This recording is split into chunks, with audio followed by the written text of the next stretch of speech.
So in this lesson for 9.2, we're going to simplify radicals. And the purpose of simplifying radicals is that sometimes radicals aren't perfect. And sometimes we don't want the decimal answer. We want to have the exact answer. So we have to have a way of breaking down the radical to have a more simplified version. And that's what we're going to work on today. Now, there's actually two different ways to do this using perfect squares or perfect cubes. And I'm going to show both of them. I'm going to show the perfect method, and I'm going to show what we call the tree method. And honestly, I don't care which method you use.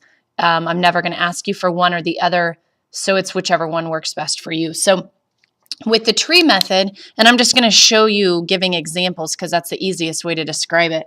I'm going to show square root of 50.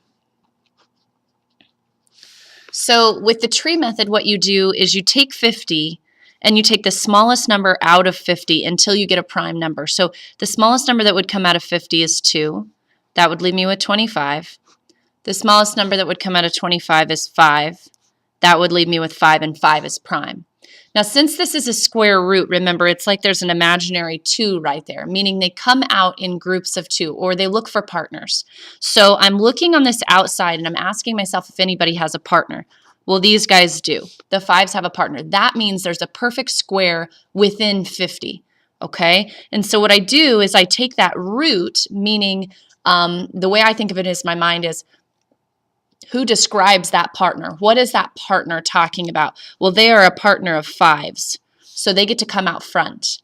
And then this guy here, he doesn't have a partner, so he has to stay inside. So my simplified radical is 5 square root of 2. That's tree method.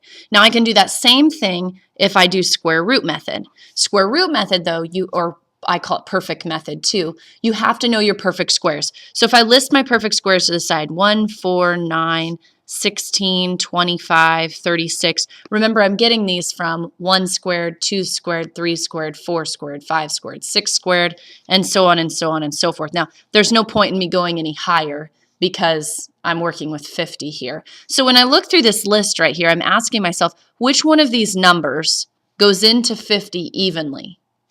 Well, he does, but he's not going to change it. 50 divided by 4, no. 50 divided by 9, no. 50 divided by 16, no. 50 divided by 25, 25 goes in, okay? All right, 36 and 49 will not go in evenly, so there's no point in even working with them. So what I'm going to do is I'm going to show the square root of 25, and then I'm going to show the square root of whatever's left. Well, 50 divided by 25 is 2.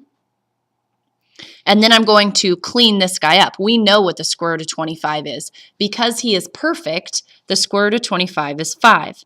And because 2 is prime, and I can't take any of these other guys out of him evenly, I'm done. And you can see, obviously, that those two answers match. Now, like I said, I don't care if you use tree method or if you use perfect square method. It doesn't matter to me. Whichever one makes more sense to you is the one that I'm fine with you using. So that's how we simplify a radical. Now, let's do it again, except this time let's do it with a cube. So I'm just going to pull a number out of the air here. Let's go 1,500, okay? The cubed root of 1,500. The cubed root of 1,500. Now I'm going to use tree method here first, okay? All right, so we're going to break 1,500 down, okay? We take the smallest number out, which is 2, okay? So 1,500 divided by 2 would be 750. And I'm going to continue this. The smallest number I could take out of 750 is 2, which leaves me with 375. I can't take 2 out of there. I wonder if I could take 3 out. Yes, that leaves me with 125. I can't take 2 out. I can't take 3 out of 125. I definitely can't take 4 out. So I wonder if I could take 5 out. Yes, I can. That leaves me with 25, that leaves me with 25 when I take 5 out. Can't take 2 out, 3 out, 4 out, but I could take 5 out, and that leaves me with a prime. Okay? Now, kind of put a break there so I know. Now remember, this is a cube root this time, so I'm looking for groups of 3. When I look at these 2s, nope, there's not a group of 3. When I look at the 3, he doesn't have any partners. But when I look at these 5s, I have 3 5s there. So they're a group, okay? They're a group. And that means their group gets to be represented out front. Now, because these guys didn't have any partners, they have to stay inside. 2 times 3 has to stay inside. Well, 2 times 2 is 4, times 3 is 12. So my final answer is 5 square root of 12. Okay? Now, I can do the same thing if I use perfect cube method, but I have to know my cubes. So if I go through, 1 cubed is 1, 2 cubed is 8, 3 cubed is 27, 4 cubed is 64, 5 cubed is 125, 6 cubed is 216, 7 is 343, 8 is 512, 9 is 729, 10 is 1,000. I'm guessing I'm not going to be able to take anything else more out of that. So let's start over again. Okay, and I'm asking myself which one of these can come out evenly. Now, based on the fact that he ends in a 0, the only thing I should be looking for here are numbers that end in 5 or 0. Those are the only things, well, because I don't have any 2s here, okay? Those are the biggest giveaways of who might go in. Well, 1,000's not going to come out evenly, so 125 is probably my best choice.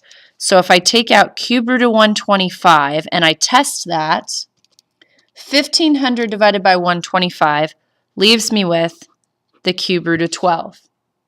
And then we know, where did we get 125? Well, that was 5 cubed. So the cube root of 125 is 5. This guy, none of these can come out of 12, so I know I'm done. Cube root of 12.